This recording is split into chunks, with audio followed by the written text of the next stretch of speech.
Hello my dear student, कैसे हो बच्चा पार्टी? बढ़िया चल रहा है लॉकडाउन, मस्त एकदम। कोई कोचिंग सेंटर ओपनिंग और कोई स्कूल ओपनिंग। ओके बेटा, मजा आ गया है ना? ऐसे स्टडी, ऑनलाइन स्टडी करने का तो बहुत बढ़िया मजा आ रहा होगा सबको। आ रहा है कि नहीं आ रहा? पक्का आ रहा होगा। तो माई सेल्फ निधि शर्मा, जानते हो जैसे आप मुझे, I am physics mentor at Safal Shiksha. वैसे जो चैनल का नाम है ना हमारा, सफल शिक्षा, सफल शिक्षा मीन्स ऐसी शिक्षा जिसको करके हम एकदम सफल बन जाए। ओके बेटा, तो सफल शिक्षा इसका नाम इसलिए चूज किया है ताकि बच्चे सफल बने, पढ़े लिखे और अच्छा कुछ स्कोर करें। ओके, तो ज़्यादा टाइम वेस्ट ना करते हुए तो आज के हम अपने टॉपिक पे आते हैं। तो जो आज हमारा टॉपिक है, जो लास्ट मैंने वीडियो मेरी डली थी वो थी क्रिस्टोफ लॉ पे, जिसमें मैंने आपको क्रिस्टोफ लॉ के बारे में बताया था। फर्स्ट लॉ, सेकेंड लॉ और उनके डिफरेंट नेम भी बताए थे। तो जो बच्चे आज की जो हमारी वीडियो है उसमें हम सबसे पहले क्रिस्टोफ लॉ का न्यूमेरिकल करेंगे। न्यूमेरिकल हमारे लिए सबसे ज़्यादा इम्पोर्टेंट है। अगर हमने न्यूमेरिकल्स नहीं किए तो हमारे लिए दिक्कत हो जाएगी। बच्चे, न्यूमेरिकल सबसे ज़्यादा इम्पोर्टेंट है, तो सबसे पहले हम उसके न्यूमेरिकल्स करेंगे। ओके बेटा, तो सबसे पहले आओ अब हम क्रिस्टोफ लॉ का न्यूमेरिकल करेंगे, जिसमें सबसे पहले आपको हर चीज़ पता होनी चाहिए कि किस हिसाब से हमने न्यूमेरिकल्स करना है, किस हिसाब से हमने टॉपिक करना है। ये सारी चीज़ें बेसिकली आपको पता होनी चाहिए।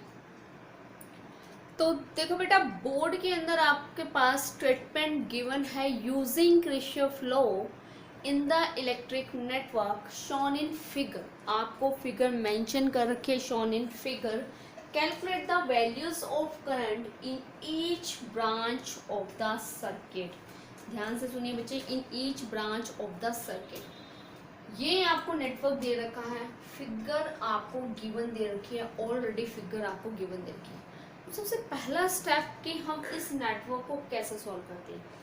मैंने आपको स्टार्टिंग में बताया था क्रिस्टोफ लॉ वहाँ पे हम यूज़ करते हैं जहाँ पे हमें यही नहीं पता कि ये सीरीज में सॉल्व होगा या पैरेलल में सॉल्व होगा। जो न्यूमेरिकल्स बच्चे हमारे सीरीज और पैरेलल की हेल्प से सॉल्व नहीं होते हैं, वहाँ पे हम यूज़ करते हैं क्रिस्टोफ लॉ। अब डायग्राम देखने से ही पता लग रहा है बच्चे, ये एक क्लोज्ड लूप है। क्लोज्ड लूप है मतलब इसमें सेकंड लॉ यूज़ होगा, जिसको हम लूप लॉ भी कहते हैं। इलेक्ट्रिकल हमारे पास जो वोल्टेज ईएमएफ वाला लूप भी होता है, या फिर क्लोज सर्किट लूप भी कहते हैं, या फिर second law of Christophe law भी आप कह सकते हो। अब सबसे पहले उन्होंने कहा है कि हर एक ब्रांच में वैल्यू निकालने करंट की। सबसे पहला स्टेप, यहाँ पे मुझे इलेक्ट्रिक करंट मेंशन नहीं कर रखा, तो सबसे पहले तो हम इलेक्ट्रिक करंट खुद मेंशन करेंगे। ओके बेटा, अगर आपको मेंशंस नहीं है, अब दो तीन बातें अपने माइंड में उतार लो। अगर आपको इलेक्ट्रिक करंट मेंशन नहीं कर रखा है तो आप अपने हिसाब से मेंशन करो, बट अगर आपको पेपर में गिवन दे रखा है तो हमने वो ही इलेक्ट्रिक करंट लेना है जो हमें गिवन दे के, उसी के अकॉर्डिंग हमें इक्वेशंस बनानी है। Got it? अब सबसे पहले आप देखो इलेक्ट्रिक करंट कैसे मेंशंस करते हैं। बेटा, इसको मैंने फर्स्ट बैटरी मान ली है, इसको मैंने ले लिया, ये मेरे पास है E1। इसको मैंने अपनी मर्जी से सेकंड बैटरी मान ली है, इसको मैंने ले लिया E2। क्लियर है? उसके बाद मैंने क्या किया, जब मैंने बैटरी मानी है, बैटरी से अब मैंने करंट को निकालना है। अब मुझे करंट दिखाना है कि किस किस में कितना करंट आ रहा है, अब मुझे वो मेंशन करके बताना है। क्लियर है? E1 E2 मैंने मेंशन किया, अब मुझे करंट को निकाल के बताना है। फर्स्ट बैटरी से करंट, ये फर्स्ट बैटरी का बड़ी वाला जो डंडा है वो फर्स्ट बैटरी का पॉजिटिव है या नेगेटिव है। अब आपको पता है जो इलेक्ट्रिक करंट निकलता है वो हमेशा पॉजिटिव से निकलता है, तो इसको मैंने I1 ले लिया क्योंकि फर्स्ट बैटरी से निकल रहा है। सेकेंड बैटरी से जो मेरे पास करंट निकल रहा है उसको मैंने ले लिया I2। क्लियर है? देखो, सिंगल वायर के बाद मुझे आगे सिंगल वायर मिल रही है, तो इसके अंदर करंट सेम जाएगा, मतलब इधर इससे तो हमारे पास जा रहा है I1 और उधर से हमारे पास आ रहा है I2। क्लियर है बच्चे? अब उनके पास सिर्फ एक ही रास्ता है जाने का।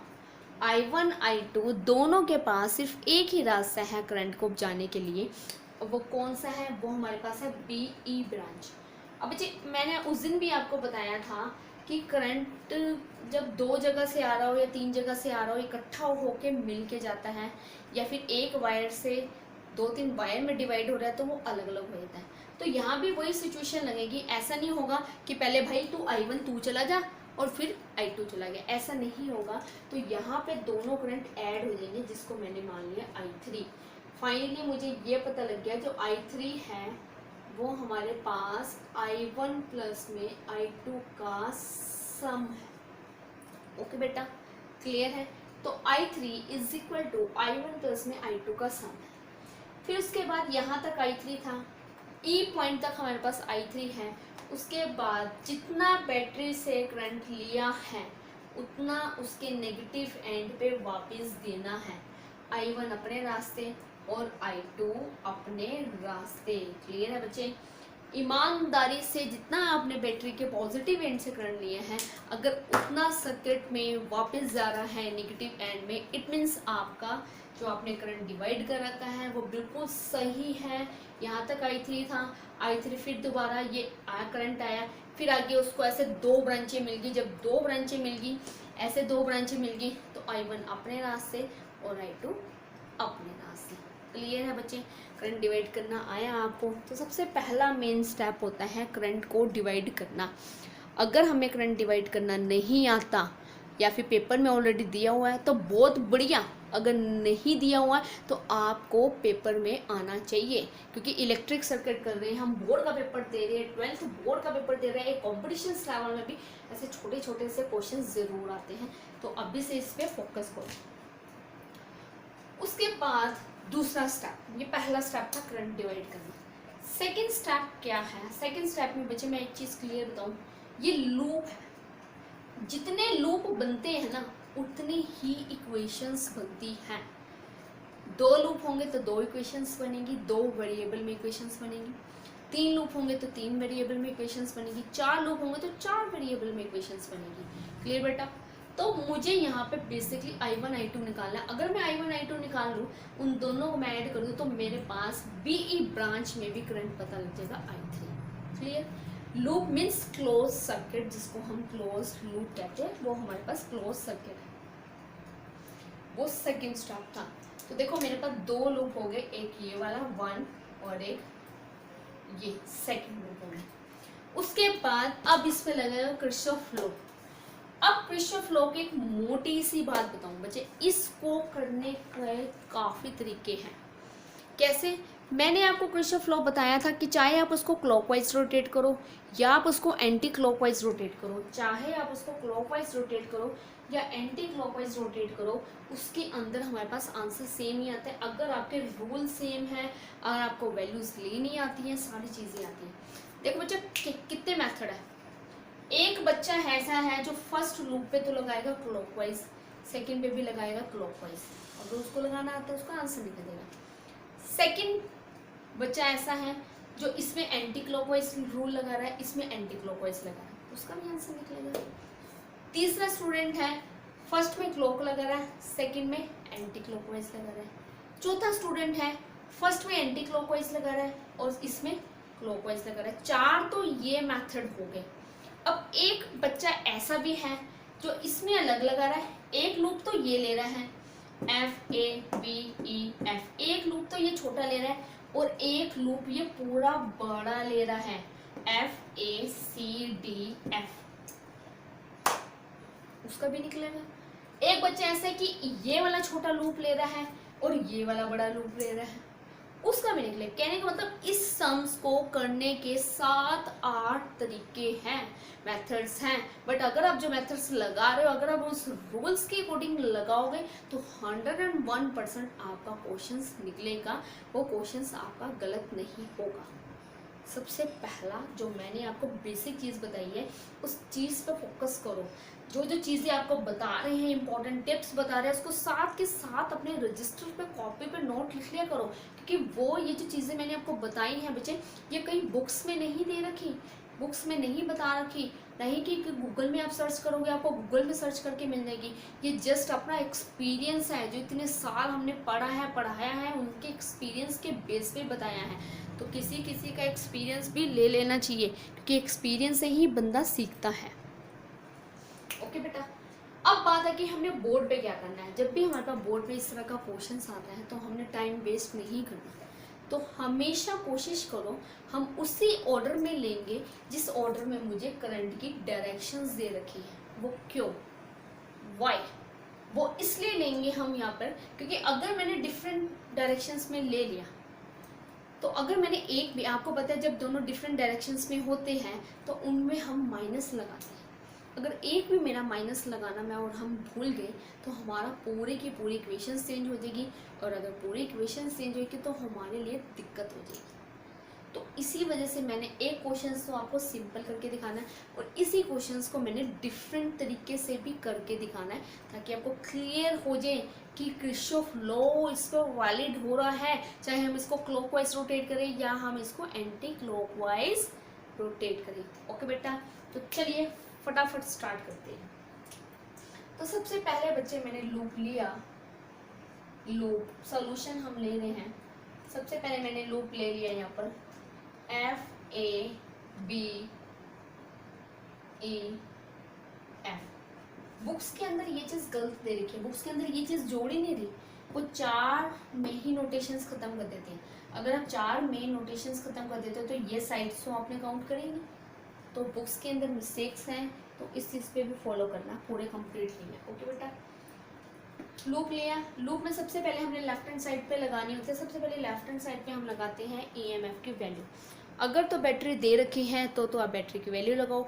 अगर आपको बैटरी गिवन नहीं दे रखी तो आपने क्या करना है, उसकी जगह पे, अगर यहाँ पे बैटरी नहीं दे रखी तो उसकी जगह पे हम क्या लगाएंगे, 0। ओके बेटा, तो देखो रूल वही है जो मैंने लास्ट में आपको बताए थे, ठीक है ना। देखो F से A की तरफ गए, पहला नेगेटिव पोटेंशियल है, लो पोटेंशियल है। लो पोटेंशियल से हाई पोटेंशियल की तरफ गए, जब लो से हाई की तरफ जाते हैं मतलब मेरी प्रमोशन होगी, जब प्रमोशन होगी तो सारी चीज़ें पॉजिटिव होगी। तो कहने का मतलब लो टू हाई जाएंगे तो वो पॉजिटिव में लिखा जाएगा। जो भी मुझे वैल्यू दे रखी है, मैंने 12 लिख दी, वो पॉजिटिव फॉर्म में आएगी। क्लियर है।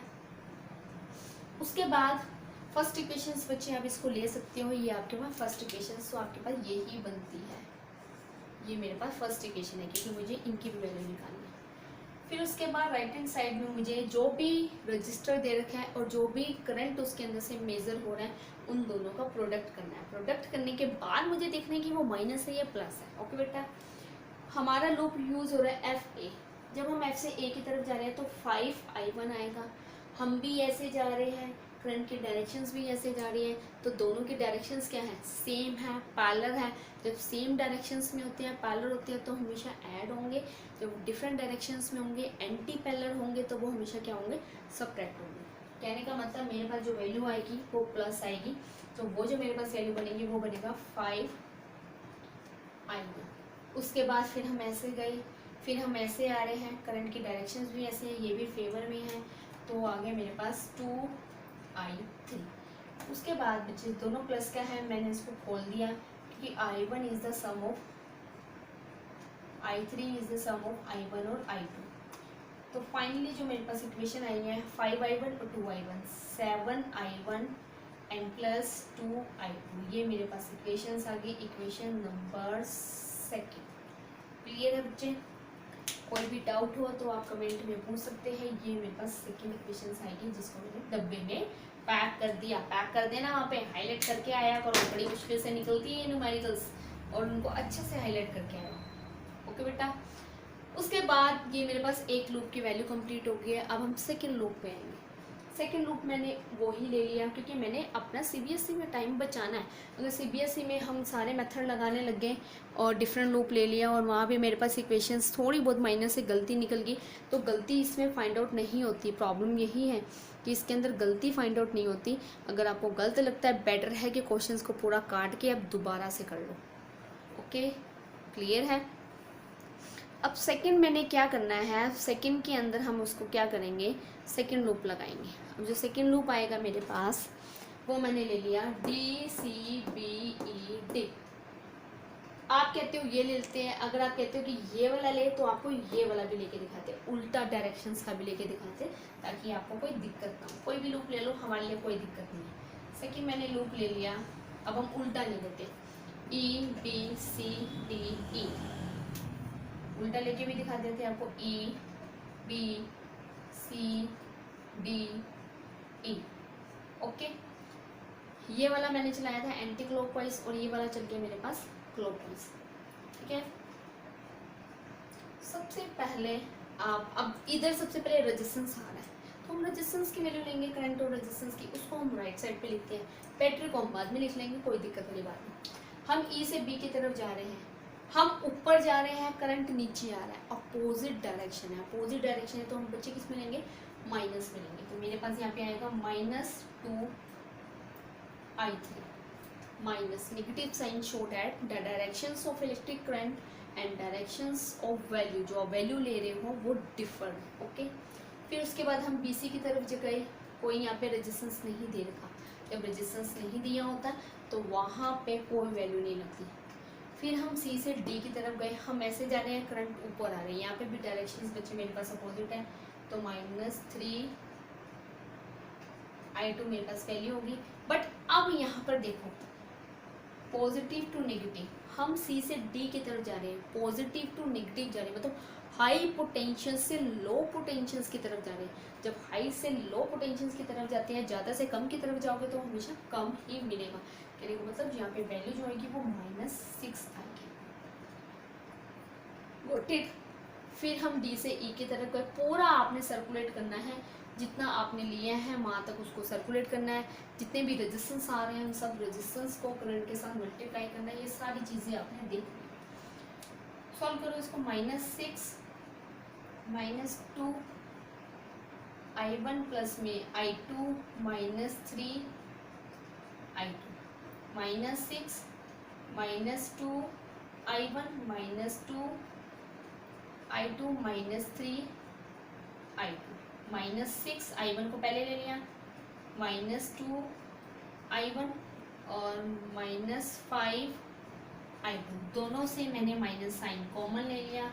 अंदर मेरे पास जो बचा 2I1 प्लस 5I2, माइनस से माइनस कैंसिल किया, तो फाइनली 6 = 2I1 प्लस में 5I2, ये आपके पास आ गई इक्वेशन नंबर 3। बच्चे माइनस ले लिया, अगर आप पहले प्लस वाली लेते तो सीधी आपके पास इक्वेशंस यही आती। ठीक है बेटा, अब मैंने ये दो इक्वेशंस निकाली है, दोनों इक्वेशंस जो हमारे पास आ रही है I1 और I2 के फॉर्म में आ रही है। वेरिएबल देखो आप इसका, जो हमारे पास इक्वेशंस आ रही हैं in the form of I1 and I2, I1 और I2 की फॉर्म में आ रही है हमारे पास इक्वेशंस। अब हमने इस इक्वेशंस को इस तरीके से सॉल्व करना है कि ये हमारे पास इजी वे में सॉल्व हो जाए। जैसे आप मैथ में करते हो ना बेटा, एलिमिनेशन मेथड, एलिमिनेशन मेथड में आप क्या करते हो, इक्वेशन x और y की फॉर्म में होती है, एक को एलिमिनेट करके दूसरे की वैल्यू निकाल लेते हो, दूसरे की वैल्यू को फर्स्ट में पुट कर देते हो, फर्स्ट या सेकंड इक्वेशंस में पुट कर देते हो, तो सेकंड की भी वैल्यू निकल जाती है। तो हमने इसको भी एलिमिनेशन मेथड से सॉल्व करना है। आपको ये ऐसा तरीका जिससे ये ईजी हो जाए। ईजी तो बच्चे क्या होगा, अब हमने इसको सिंपल मल्टीप्लाई करते हैं एलिमिनेशन मेथड से। अब हम सिर्फ ये दो इक्वेशंस को रखते हैं, यहाँ पर लिखते हैं और बाकी चीज़ों को रब कर देते हैं, क्योंकि हमने आगे भी सॉल्व करना है। ठीक है बेटा, इन दोनों इक्वेशंस को मैंने अलग से यहाँ पे लिख लिया, यहाँ लिख लेते हैं ताकि फिर अब हमने उसको सॉल्व करना है। पहली नेक्स्ट इक्वेशंस है मेरे पास 12 = 7I1 प्लस 2I2, ये मेरे पास सेकेंड इक्वेशन थी। और एक है मेरे पास 6 = 2I1 प्लस में 5I2, ये मेरे पास थर्ड इक्वेशन। दोनों इक्वेशंस को मैंने अलग से लिख लिया क्योंकि अब मैंने इसको सॉल्व करना है, इसलिए मैंने इसको यहाँ से रब कर दिया। इसको भी रब कर देते हैं क्योंकि आगे हमें सॉल्व करना है, थोड़ा हम ऊपर से ले लेंगे तो हमारे पास पूरी चीज़ें यहाँ पर सॉल्व हो जाएगी।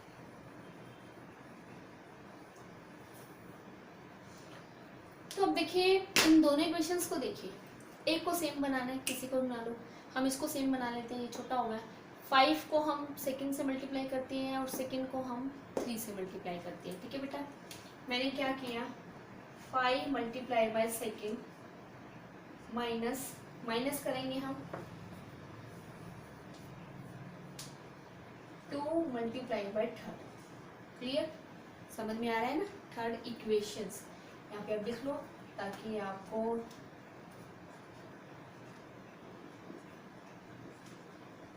क्लियर है। ओके बेटा, जब हम सेकंड से 5 को मल्टीप्लाई करते हैं, 12 को 5 से मल्टीप्लाई करेंगे, 12 पंजे 60, 60, 35 I1 10 I2 क्योंकि सेम बनाना है ना। इसको 2 से मल्टीप्लाई करेंगे तो ये 12, 4 I1 प्लस 10 I2। ओके बेटा, क्लियर है। अब देखो दोनों सेम बन गई है, साइन चेंज कर दिए, एलिमिनेशन करना है, एलिमिनेट किया, ये कैंसिल हो गया, प्लस का माइनस का। 60 में से 12 को माइनस करेंगे तो 48 और 35 में से करेंगे तो बच्चे ये हमारे पास बनेगा 31 I1। क्लियर है बेटा। तो हमारे पास फाइनली I1 की जो वैल्यू आ गई वो मेरे पास आ गई 48 डिवाइड बाई 31। साथ में ए जरूर लिखना है, ए मीन्स एम्पियर। ए नहीं लिखोगे तो आधा मार्क्स कट जाएगा। एक वैल्यू आपके पास सामने आ गई। अब दूसरी वैल्यू निकालने के लिए I1 को कहीं पे भी पुट कर दो। चलो मैंने छोटे से इक्वेशंस में पुट कर दिया, मैंने इसको कर दिया पुट इन सेकेंड, मैंने सेकेंड इक्वेशंस में पुट कर दिया। तो अब देखो 6 इज इक्वल टू 2, 48, 31 बेटा प्लस 5 I2। क्लियर है बच्चे। उसके बाद 48 को जब आप 2 से मल्टीप्लाई करोगे 16, 96 बन गया। तो ये बनेगा मेरे पास 6, ये इधर लेंगे माइनस 96 अपॉन में 31, 5 I2 एलसीएम लेंगे 31 को जब 6 से आप मल्टीप्लाई करोगे 186 minus 96 is equal to 5 I2। तो 186 में से बच्चे, जब आप 186 में से 96 माइनस करते हो तो हमारे पास 90 बचता है, 90। तो ये हमारे पास बचेगा 90 अपॉन में 31, 5 I2। क्लियर है। अब इसके बाद हमारे पास आएगा I2 निकालना है। तो I2 हो जाएगा मेरे पास 90, 31 इंटू में 5 के टेबल पे 90 चला जाएगा, 1 पे गया, 5, 40 बचा, सिंपल सॉल्व कर लो। 5 पे चला गया तो यहाँ पे 40 आ गया, 40, 8 पंजे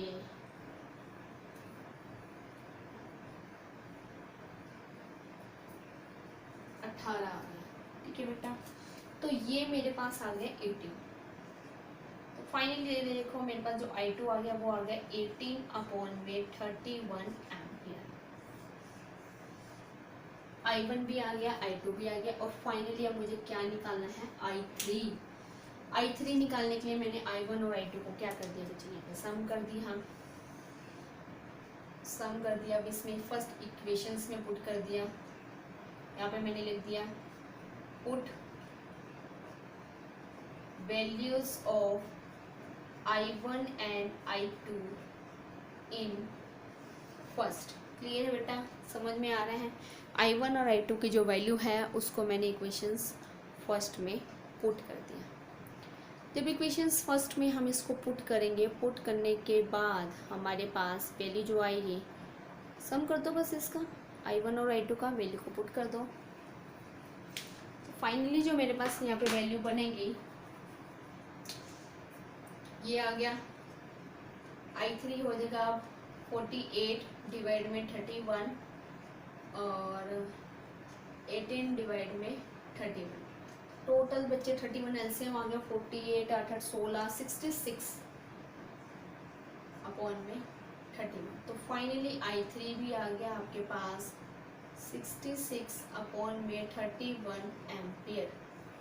तो अब बच्चे खुद देखिए, सिंपल मेथड से मैंने तीनों वैल्यू निकाल दी है यहाँ पर, I1, I2 एंड I3। ये जो I1 I2 I3 की हमारे पास जो वैल्यू आई है ये बिल्कुल सिंपल मेथड से निकालनी है। तो इस तरह के हमारे पास क्वेश्चंस आते हैं जो हमने किरचॉफ लॉ में पुट करने होते हैं। तो ऐसे ही आपके पास बोर्ड में क्वेश्चंस आएंगे, इसी तरह के आपने क्वेश्चन सॉल्व करने हैं। और यही क्वेश्चंस होते हैं बच्चे हमारे पास जो बच्चे वहाँ पे गलत कर जाते हैं। हमने क्वेश्चंस को गलत नहीं करना, बिल्कुल सिंपल वे में करना है। बिल्कुल सिंपल मेथड बताया है मैंने आपको कि किस ढंग से हम क्वेश्चंस को करें कि वो हमारा आंसर जो है ऑलमोस्ट अच्छे तरीके से निकले और वो प्रॉपर वे से है। This is the best method. सारे रूल्स अपने माइंड में रखो, माइंड में रखोगे तभी आपके पास ये क्वेश्चंस आएंगे। ओके बेटा, ऐसे ही अब मैंने 2-3 क्वेश्चंस आपको स्टेटमेंट लिख के देनी है, आपने बस वो स्टेटमेंट उतारनी है और मैंने आपको उसका हिंट बताना है। अब आपने क्या करना है, उन क्वेश्चंस को खुद से सॉल्व करना है और मुझे उनका आंसर बताना है। कमेंट में करो या आपके पास मेरा नंबर है, नंबर में दो, जैसे मर्जी मुझे उसका आंसर दो, मुझे उसका आंसर बताना है। ओके बेटा, 2-3 क्वेश्चंस आपको देते हैं जिसमें इजी मेथड से ही होगा, स्टेटमेंट वगैरह लिखी होगी वो आपने नोट डाउन करनी है और नोट डाउन करने के बाद आपने प्रॉपर वे से मुझे बताना है कि इनका आंसर क्या है। अगर आप स्टेप बाय स्टेप करते हो तो आपका बिल्कुल भी कोई स्टेप गलत नहीं होता। एक दोबारा से आपको एक चीज़ और बताते हैं बच्चे, सर्किट को कैसे भी रोटेट करो, क्लॉकवाइज रोटेट करो या एंटी क्लॉकवाइज रोटेट करो, किरचॉफ लॉ सबके लिए एप्लीकेबल है, कोई दिक्कत नहीं आएगी, सबके लिए एप्लीकेबल है। तो आपने उस पर लगाना है। तो अब 2 क्वेश्चंस के स्टेटमेंट आपको देते हैं, 2-3 क्वेश्चंस के, ताकि आप उसको इजी वे से सॉल्व कर सको। तो देखिए बच्चे, जो बोर्ड पे मेंशंस कर रखी है आपको 2 स्टेटमेंट मेंशन कर रखी है। अब दोनों स्टेटमेंट में दोनों सर्किट भी दे रखे हैं, circuit A and circuit B, and statement के साथ मेंशंस कर रखा है कि कौन सी स्टेटमेंट का कौन सा सर्किट है। जैसे फर्स्ट स्टेटमेंट के साथ यहाँ पे लिखा हुआ है सर्किट ए, तो दैट इज द सर्किट ए, और सेकेंड स्टेटमेंट के साथ यहाँ पे मेंशन है कि सर्किट बी, और ये हमारे पास है सर्किट बी। अब किरचॉफ लॉ में करना क्या है। अब बच्चे कहेंगे मैडम खुद तो सॉल्व कर देते इजी से और हमें दे दिया टफ सा। बच्चे कोई टफ नहीं है, रूल्स वही लगाने हैं। आपको इन दोनों के हिंट जरूर देते हैं, हिंट आपको देते हैं ताकि आपके क्वेश्चंस वहाँ पे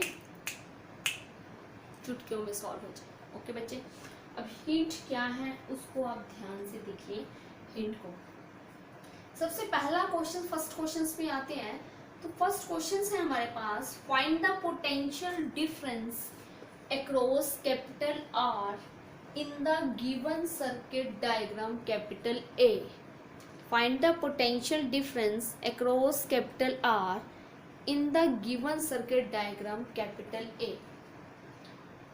जब पोटेंशियल डिफरेंस निकालना है, सबसे पहले आप इसमें क्या करोगे, स्टेप आपको बता रहे हैं। सबसे पहला स्टेप है बच्चे आपका, आपने क्या करना है इसके अंदर। सबसे पहले तो आप करंट को डिवाइड करो, सारी चीज़ें मेंशंस हैं, E1 E2। स्मॉल r1 का मतलब है E1 सेल का इंटरनल रेजिस्टेंस। कभी कभार क्या होता है हमारे पास न्यूमेरिकल आता है, न्यूमेरिकल्स के अंदर हमें ये चीज़ नहीं बाहर शो नहीं कर रखा होता है। न्यूमेरिकल्स के अंदर बैटरी के साथ वहाँ पे क्या होता है, जैसे ये बैटरी लगा रखी होती है, जैसे मान लो ये लिखा हुआ है E1 लिखा है 12 वोल्ट और यहीं पे लिख देंगे 1 ओम या 2 ओम। तो इसका मतलब ऑलरेडी है कि उसका इंटरनल रेजिस्टेंस है जो इसके अंदर है। बेटर है आपके लिए, बहुत बढ़िया है कि आपको बाहर दिखाया हुआ है। बच्चे वहाँ पे ये चीज़ लगाना ही भूल जाते हैं और ये चीज़ जब लगाना भूल जाते हैं तो उनका क्वेश्चन गलत हो जाता है। स्मॉल R1 R2 हमारे पास 2 इंटरनल रेजिस्टेंस हैं। आपने जो निकालना है ना बेटा, आपने क्या करना है, कैपिटल R जो हमारे पास है, कैपिटल R के अकॉर्डिंग आपने पोटेंशियल डिफरेंस निकालना है। तो सबसे पहले तो आप करंट को डिवाइड करोगे, बैटरी के पॉजिटिव से करंट निकालो, इधर से आएगा I1, इधर से आएगा I2। क्लियर है बेटा। फिर एक ही रास्ता है तो वो I1 I2 ऊपर नीचे से आ रहा है, एक ही रास्ता है तो क्या बन जाएगा I3। इस ब्रांच में जाएगा I3। फिर ऊपर वाली से क्या उधार लिया हमने, करंट I1 लिया, उसको I1 दे दिया और इसको हमने क्या दे दिया I2। क्लियर। डिवाइड करने के बाद जैसे वैसे मैंने लूप बताए थे, इक्वेशंस बनेंगे, इक्वेशंस बनाओ। इक्वेशंस बनाने के बाद आप उसको सोल्व करो, I1 I2 I3 की भी वैल्यू निकालो, निकालनी पड़ेगी। क्यों? क्योंकि यहाँ पे करंट I3 है। अगर मैं I1 I2 की वैल्यू नहीं निकालूँ तो I3 कैसे निकलेगा? क्योंकि I3 is the sum of I1 and I2।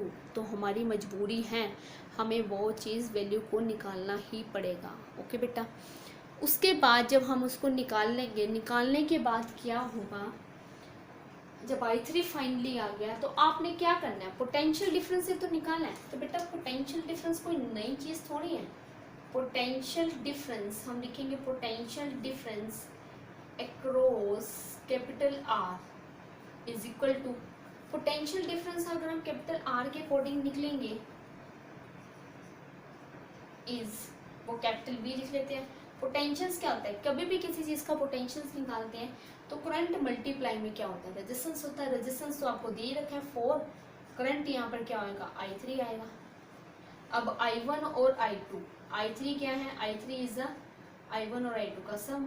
I1 I2 का निकालने के बाद जो वैल्यू आएगी वो यहाँ पुट कर देना, और जो आपका आंसर आएगा वो आपका वोल्टेज में आंसर आ जाएगा। ओके बेटा, क्लियर है? कोई डाउट? कोई डाउट नहीं है। तो बिल्कुल छोटे तरीके से सिंपल मेथड से आपको बताया है, जिसमें आपने I1 I2 निकालना है, फिर I3 निकालना है, और पोटेंशियल डिफरेंस मैंने तो कैपिटल R का पूछा है। कहीं कहीं पे ऐसा होता है कि हर एक रेजिस्टेंस का निकालो। अगर हर एक रेजिस्टेंस का पोटेंशियल डिफरेंस निकालना होगा ना, तो R1 का निकालना है तो मुझे I1 को मल्टीप्लाई करना पड़ेगा 2 से, क्योंकि R1 का रेजिस्टेंस है 2 ओम। R2 का निकालना है, स्मॉल R2 का निकालना है तो 1 को मल्टीप्लाई करने पड़ेगा I2 से। तो कहने का मतलब उस ब्रांच में जो भी करंट जा रहा है उसके रेजिस्टेंस के संग अगर हम मल्टीप्लाई कर लो, that is a potential difference. Voltage ये किसने कहा था, ओम्स लॉ ने बताया था हमें। ओम्स एक साइंटिस्ट का नाम था जिसने आपको बताया था, वो is directly proportional to capital I। Directly का साइन हटाने के बाद हमारे पास वहाँ पे रेजिस्टेंस आता है, जिसको कांस्टेंट आप लेकर चलते हो। गॉट इट बेटा? क्लियर है? कोई ऐसी चीज़ जो नहीं समझ में आई तो आप कमेंट बॉक्स में पूछ सकते हैं। बड़े ही सेटिस्फेक्शन से मैंने आपको ये चीज़ बताई आज, न्यूमेरिकल्स जो हम कर रहे हैं। ठीक है बेटा? उसके बाद हम सेकंड पे आते हैं। जो सेकंड न्यूमेरिकल्स हैं वो अलग ही तरीके का दे रखा है, बिल्कुल अलग तरीके का। कैसे? Using Kirchhoff rule find the values of I1 I2 and I3 given in the circuit. अब इसके अंदर तो प्रॉब्लम ही सॉल्व होगी। इसके अंदर हमें I1 I2 I3 की वैल्यू तो दे रखी है, लेकिन बात ये आ गई, यहाँ पे 3 बैटरी हैं। अभी तक तो हम 2 बैटरियाँ लेके चल रहे थे, अब इसमें 3 बैटरियों का क्या लॉजिक है बच्चे? बहुत बढ़िया लॉजिक है। अब वो लॉजिक क्या है वो आपको बताते हैं कि 3 बैटरीज जो आ रही हैं, हम 3 बैटरीज को कैसे लेके चले कि उनका लॉजिक हमें समझ में आए। तीनों बैटरी आपको दे रखे हैं, E1 2 ओम, E2 1 ओम, E3 4 ओम। तीनों के इंटरनल रेजिस्टेंस दे रखे हैं R1 R2 R3, 4 Om, 3 ohm and 2 ओम। मुझे लेना बिल्कुल वैसे ही है। अब यहाँ पे करंट वैसे ही लेना है। एक बार तो आप लूप ये वाला ले लो, एक बार लूप आप ये वाला ले लो। अब इसमें एक बार आप करंट की डायरेक्शन देखो बच्चे, एक बार करंट की डायरेक्शन समझ में आ रही है? करंट की डायरेक्शन देखो, इस I3 की डायरेक्शन इस तरफ है। इससे मुझे अब हिंट निकालना है। इससे मुझे एक चीज तो पता लग गई, ये I3 की डायरेक्शन यहाँ पे है, तो कहने का मतलब I2 और I1। तो यहाँ से मुझे एक हिंट तो पता लग गया कि जो I3 है वो I1 और I2 का ही हमारे पास क्या है, सम। ओके, दूसरी बात आप खुद देखो, इसके अंदर आप एक बार ये वाला लूप ले लो। जब आप ये लूप लोगे, एक बार तो आप ले रहे हो A टू B, ये पॉजिटिव टू नेगेटिव आ रहा है, हाई टू लो पोटेंशियल आ रहा है। तो हाई टू लो पोटेंशियल्स ज़्यादा से कम में जाएंगे तो कम मिलेगा, मतलब -2। जब आप ऐसे जाते हैं, पूरे लूप को खत्म कर रहे हैं, तो लो टू हाई आ रहा है। लो टू हाई मीन्स कम से ज़्यादा में जाएंगे तो वो प्लस आ रही है। तो बैटरी की जगह पे -1 आ रहा है सॉल्व करके, कहने का मतलब ईएमएफ की वैल्यू को हमेशा लेफ्ट हैंड साइड में लेना है। अब वहाँ पे दो बैटरी आ रही हैं, दोनों बैटरियों को मैंने लेफ्ट हैंड साइड पे लिया है, और वोल्टेज की वैल्यू को, ईएमएफ की वैल्यू को आपने लेफ्ट हैंड साइड में लेना है, और करंट और रेजिस्टेंस के प्रोडक्ट को आपने राइट हैंड साइड में लेना है। इसमें दोनों इक्वेशंस के अंदर आपके पास दो दो बैटरी आएगी, दोनों बैटरियों में आपने सिर्फ पॉजिटिव नेगेटिव को मेंशंस करके चलना है कि किस तरफ पॉजिटिव आ रहा है, किस तरफ नेगेटिव आ रहा है, और किसको हम मेंशन करके चल रहे हैं। बस इतना ध्यान रखना कि अगर कोई वोल्टेज की वैल्यू लगानी है या बैटरी की वैल्यू लगानी है आपने, तो वो हमेशा लेफ्ट हैंड साइड में ही जाएगी। अब सारी बात आती है कि प्लस माइनस क्या करेंगे। अगर तो आपके पास हाई टू लो जाता है, कहाँ ज़्यादा से कम पे जाते हो तो मतलब कम मिलेगा, तो नेगेटिव मेंशंस करो। अगर आप लो टू हाई जाते हो, कम से ज़्यादा में जाते हो, तो अंडरस्टैंडिंग है वहाँ पे पॉजिटिव ही मेंशंस करो। और दो इक्वेशंस बनेंगे, दोनों इक्वेशंस को सॉल्व करने के बाद I1 I2 I3 आपके पास निकल आएगा। बिल्कुल क्लियर सी चीज़ बताई है मैंने, कोई ज़्यादा झोलमाल है ही नहीं। बस इक्वेशंस को देख के डर जाते हैं वहाँ पर कि तीन बैटरी आगे बचे, यहाँ पे 4 बैटरी अभी होती तो हम उसको भी सॉल्व कर लेते अगर आपको रूल्स लगाने आते हैं। ओके बेटा, तो आपने इन दोनों इक्वेशंस को सॉल्व करना है। ये दोनों आपके पास दे रखे हैं मैंने, प्रॉपर वे से आपकी तैयारी के लिए दे रखे हैं, ताकि आप अच्छे से तैयारी करो। और अच्छे से तैयारी करोगे और आपको जब अपने हाथ से निकालोगे ना, जब अपने हाथ से सब निकालोगे तो बहुत खुशी होगी, सेटिस्फैक्शन होगी। और यही सेटिस्फैक्शन हमें चाहिए कि हम किस तरह का करें, किस हिसाब से करें कि प्रॉपर वे से हमारी सेटिस्फैक्शन हो। और यही हमें सेटिस्फैक्शन चाहिए कि एक एक टिप्स आपको न्यूमेरिकल्स का आता हो। फिजिक्स में बच्चे मार्क क्यों खाते हैं, केमिस्ट्री और बायो को फटाफट कर देंगे, क्यों? क्योंकि वो थ्योरी है। फिजिक्स में न्यूमेरिकल से डरते हैं, पहले ही माइंड में टेंशन लेके बैठ जाती है न्यूमेरिकल्स की। पहले ही अगर आप माइंड में टेंशन लेके बैठोगे कभी भी फिजिक्स सॉल्व नहीं होगी। तो बिल्कुल स्टेप बाय स्टेप चलो, जरूरी थोड़ी है कि सीधा ही हाई लेवल पर पहुंचे। छोटे छोटे सम को सॉल्व करो, छोटे छोटे सॉल्व करने आएंगे, थोड़ी कैलकुलेशन पावर, कैलकुलेटिंग पावर थोड़ी आपकी इंक्रीज होगी। फिर बड़े बड़े सॉल्व करोगे, बड़े बड़े सॉल्व करोगे तो फिर ऐसे क्वेश्चंस में आओगे तो इजी वे में सॉल्व कर सकते। ओके बेटा, तो अगर आपको मेरी वीडियो पसंद आती है तो ज़्यादा से ज़्यादा इसको शेयर्स करो, लाइक्स करो, सब्सक्राइब्स करो, ताकि और भी बच्चे इसका फ़ायदा उठा सके। पेपर चेकिंग में हमारी ड्यूटी होती है, 80% बच्चे ट्रिश ऑफ लॉ का न्यूमेरिकल गलत करके आते हैं, बट जो मैंने आपको टिप्स बताए हैं ये ना ही आपको कोई वीडियो में बताएगा और ना ही आपको कई बुक्स में मिलेंगे। ये बेसिक सी चीज़ें बताई है जो आपको कोई नहीं बताता। बेसिक चीज़ का मतलब है सारी ये समझते हैं बच्चों को आती होगी, बट हम ये समझ के करवाते हैं कि बच्चे को कुछ नहीं आता, सब कुछ मैंने करवाना है। ओके बेटा, ठीक है, जल्दी से इसको नोट करिए, ठीक है, फटाफट नोट करिए। And stay home, stay safe. Thanks for watching this video.